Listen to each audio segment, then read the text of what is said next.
Hi, this is Dr. Sylvester, and I want to talk to you today about something that's come into my office twice in the last 2 weeks. It's pretty serious. It happens to patients that have numbness in their feet. Most of the time they're diabetics, and there are other conditions that can contribute to it as well.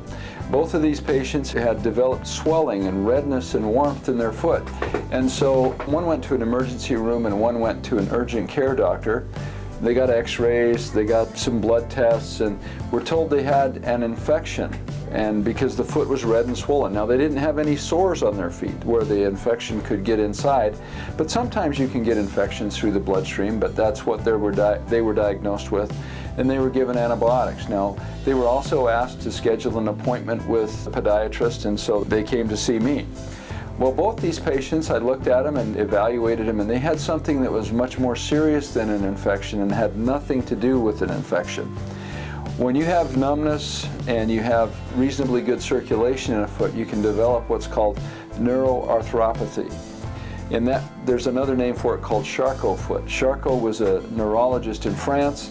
He saw a lot of people that had this condition, and so it got named after him. Anyway, what happens is in a Charcot foot is that the bones start getting small microfractures in them.